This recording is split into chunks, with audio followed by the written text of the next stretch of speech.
Ler jornal é ler apenas um jornal. Leia, assine e anuncie no Jornal ABC Repórter. 4224-4789. Se você é notícia, foi ou vai ser, ligue para a nossa redação ou mande um e-mail para redação@jornalabcreporter.com.br. ABC Repórter, o diário. www.jornalabcreporter.com.br.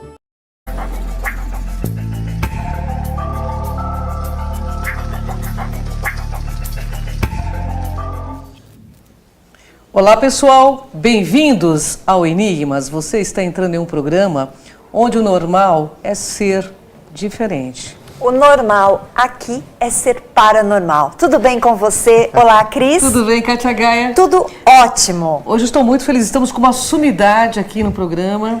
Como você gosta, Cris. Verdade, hoje... eu adoro porque eu tenho muito a ver com o Quinto Império e eu já comecei fazendo as minhas pesquisas pessoais com ele. Verdade, eu estava aqui nos bastidores só assistindo e o pessoal do Facebook também.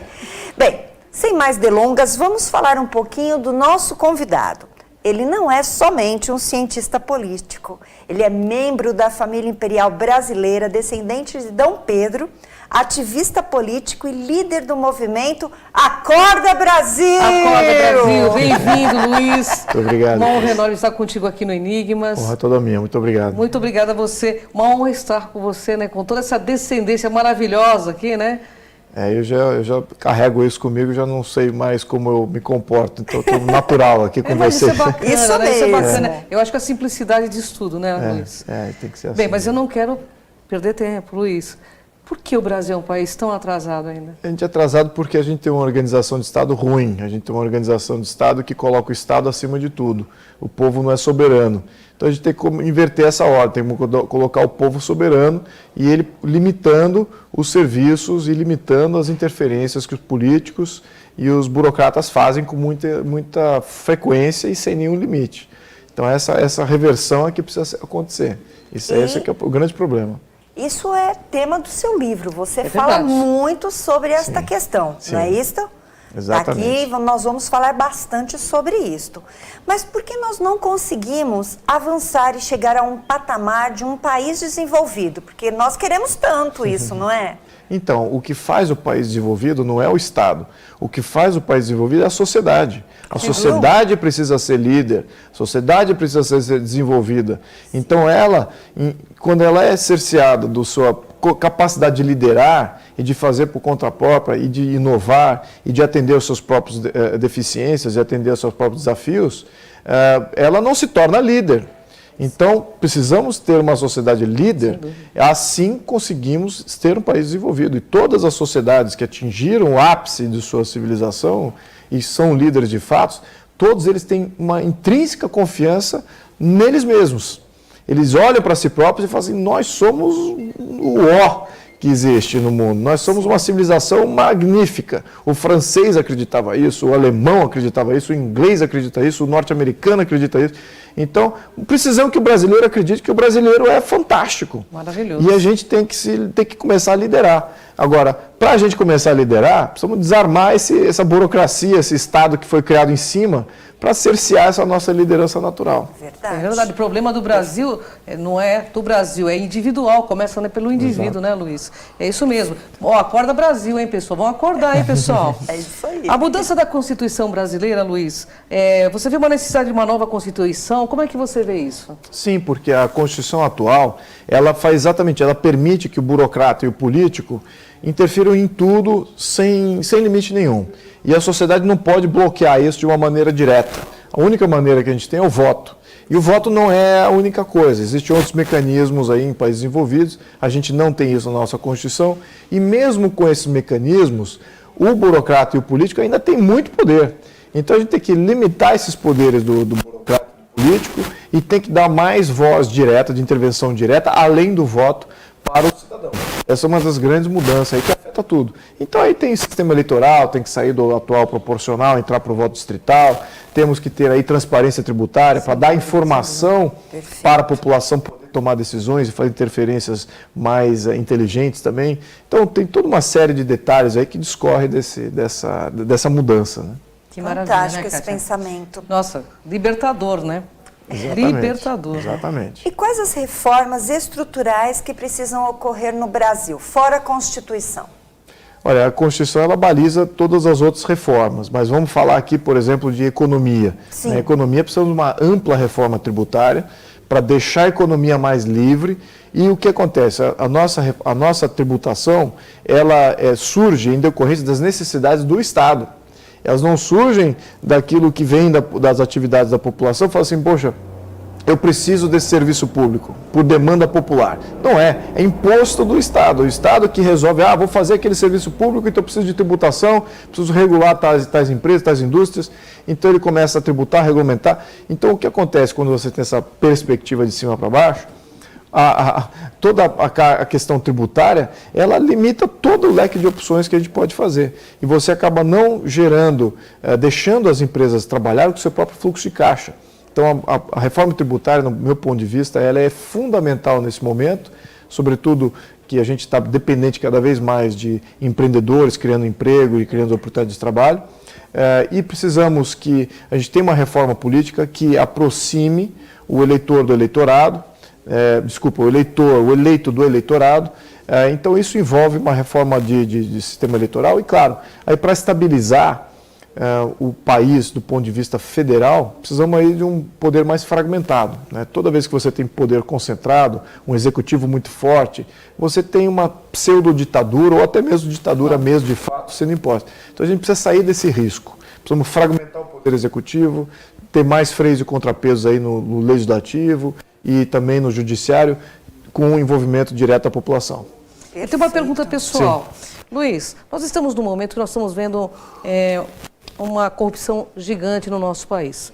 Nós precisamos de pessoas muito plugadas em espiritualidade, em consciência. Minha pergunta é o seguinte, você vai sair como deputado para que a gente possa ter alguém em quem acreditar? Olha, eu sou pré-candidato, me coloquei como pré-candidato. Então o partido ainda vai aprovar isso, temos uma convenção e depois aí o TSE tem que aprovar tudo, etc. Então tem um processozinho. Mas eu sou pré-candidato, sim. Que maravilha. O intuito aqui é, assim, qual é a motivação? A motivação é frustração, não é uma motivação boa. Claro. Eu acho que eu gostaria de não precisar ser candidato, a verdade é essa. Porque envolve um desgaste, coisa eleitoral, etc., pedir voto, isso eu acho que é extremamente fora da minha índole de fazer isso. No entanto, eu tenho que fazer, porque eu não estou vendo, acho que talvez seja muito cedo para ver isso, mas eu não estou vendo o meu discurso sendo replicado em outros políticos e representantes. Aí fala assim, poxa, então você quer dizer que o seu discurso é um discurso importante? Nada disso.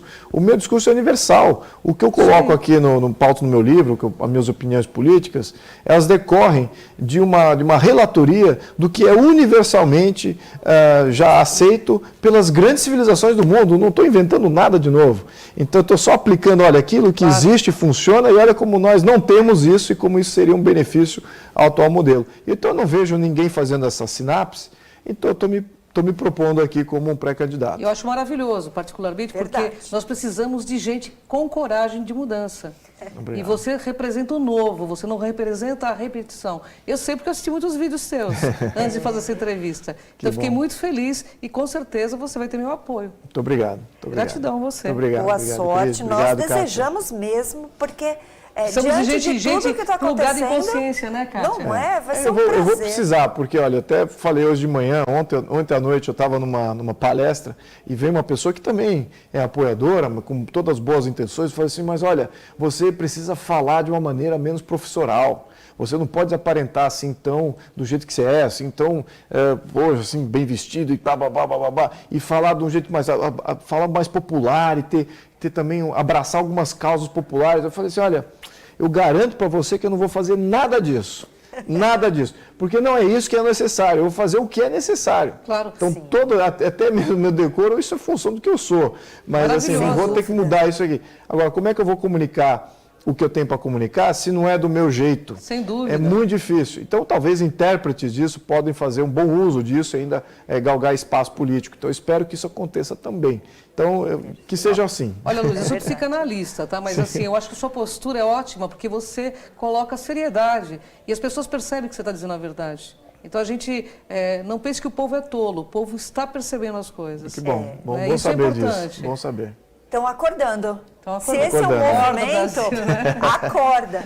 Eu quero fazer uma pergunta pessoal também, até pegando um pouco do gancho do que a Cris falou.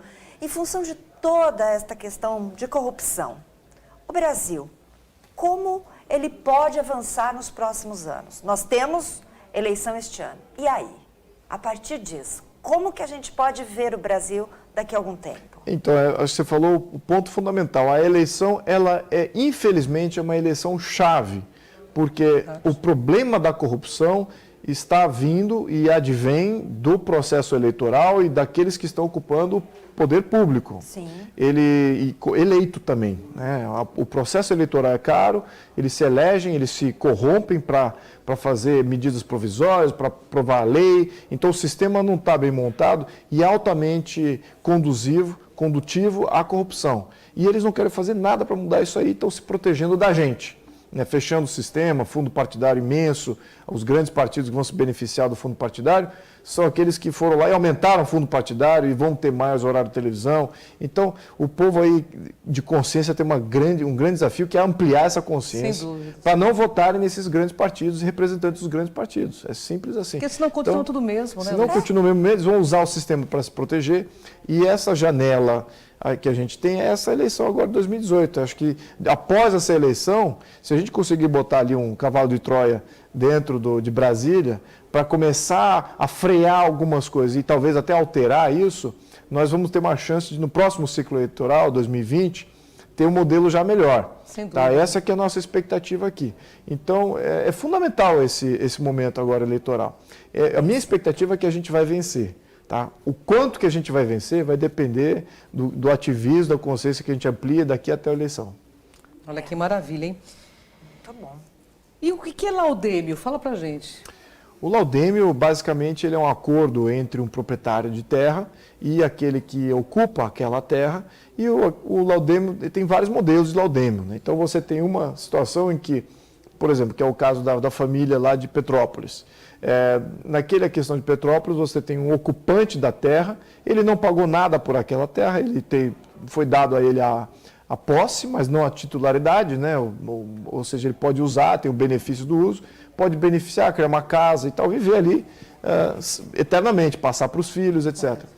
Quando ele vende aquilo, né, quando tem uma troca de posse, aí paga-se o laudêmio. Então, todo o benefício fica para quem beneficiou a terra, mas tem aí a cobrança daquele, o que seria talvez a compra inicial do valor do imóvel, ou um aluguel que também não foi cobrado. Então, é um diferimento de aluguel ou um diferimento de compra do imóvel, né, que nunca, de fato, não ocorre.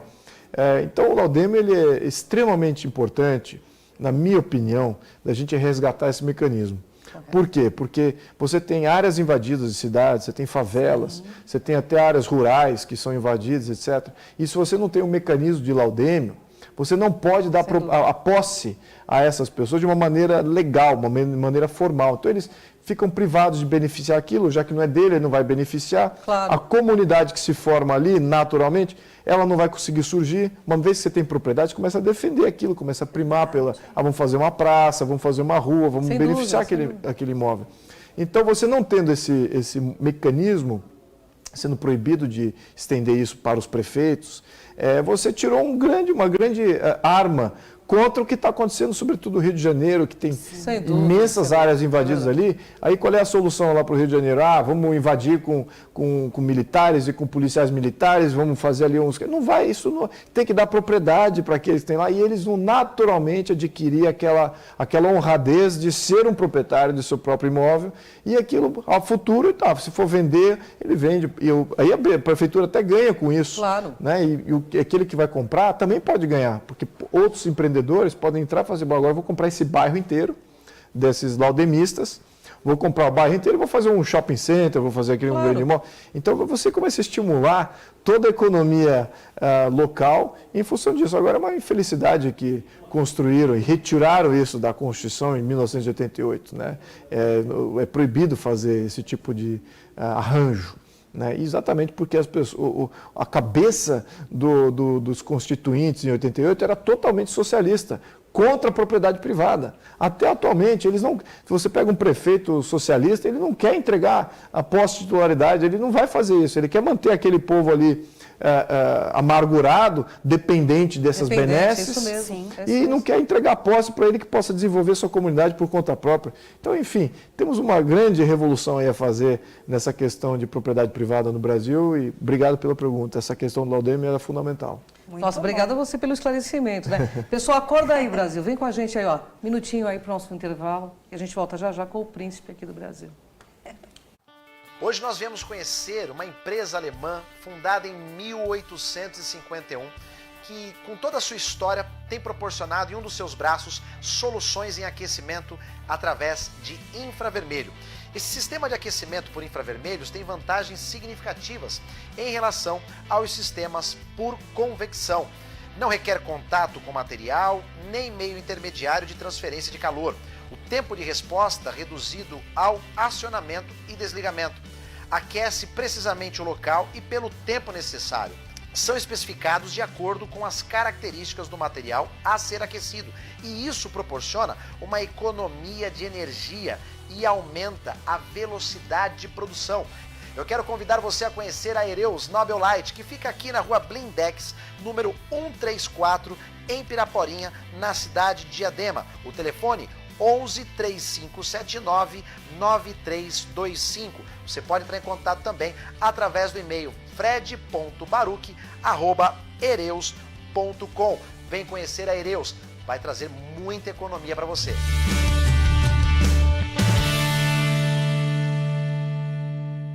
Pior que não ler jornal é ler apenas um jornal. Leia, assine e anuncie no Jornal ABC Repórter. 4224-4789. Se você é notícia, foi ou vai ser, ligue para a nossa redação ou mande um e-mail para redação@jornalabcreporter.com.br. ABC Repórter, o diário. www.jornalabcreporter.com.br. Essa é a última oportunidade para você comprar o melhor da moda inverno com preço de fábrica. Fame, Feira da Moda Inverno. Aproveite e aqueça os pequenos corações. Fame, no Centro de Eventos São Luís, Avenida Paulista. Com a Juliana Flores, você está a um clique de deixar alguém ainda mais feliz. Entrega de presentes, flores e momentos únicos em até 3 horas em todo o Brasil. Juliana Flores. Voltamos com o programa Enigmas e você que está nos acompanhando, você pode também ver este programa em diversos horários aqui na TV, na grade flutuante e também pelo nosso canal no YouTube, Cron TV. Acesse lá, viu? Que você tem todo o conteúdo e muito mais vídeos. Eu quero fazer uma pergunta.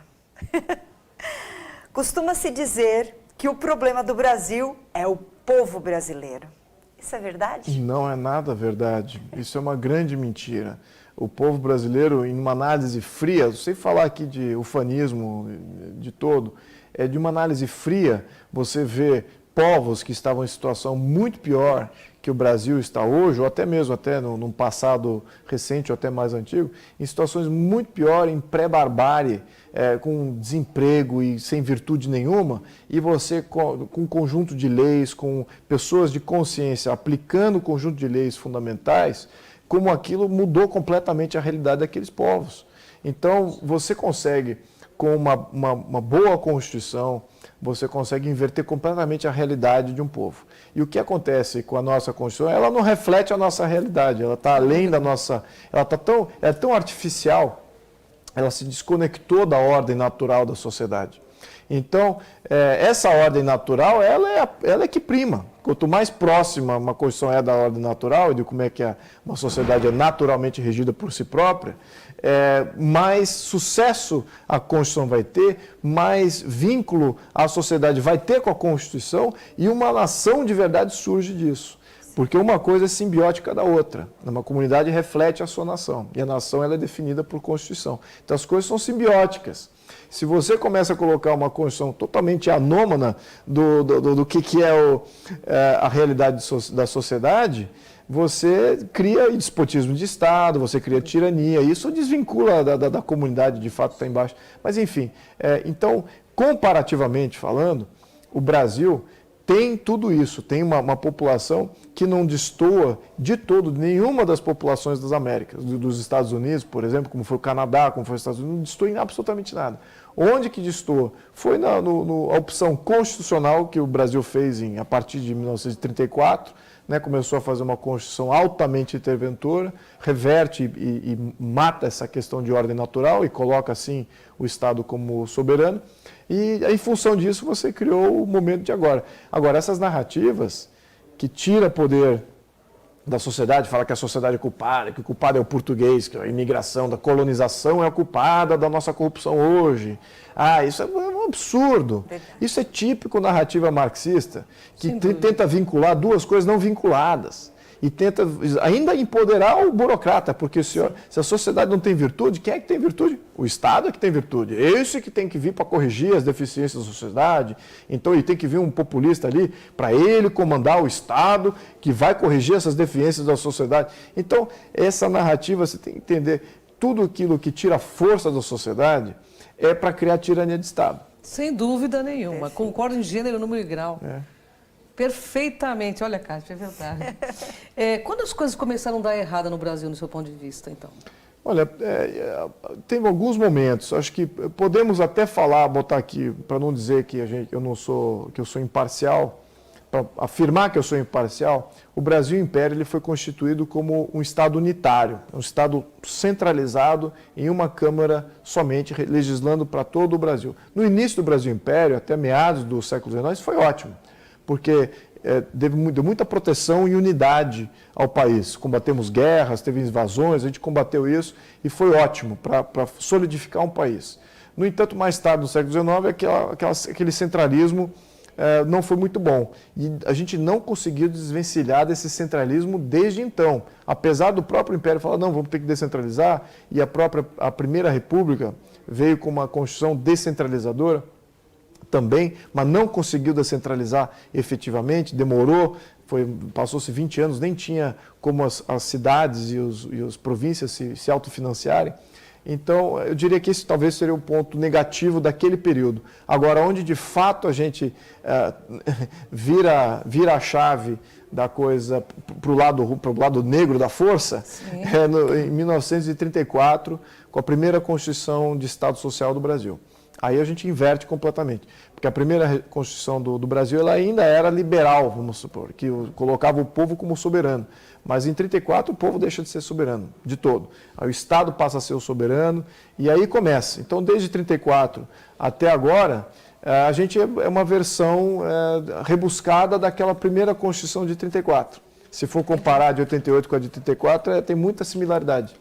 Então, a gente só piorou, a gente só melhorou e piorou o que estava na Constituição de 34. Então, a gente errou ali, né? Assim, errou fundamentalmente. Ainda poderia ajustar a primeira Constituição da Primeira República, poderia ajustar aquilo e daria certo. Mas, em 34, a gente tomou um caminho totalmente errado.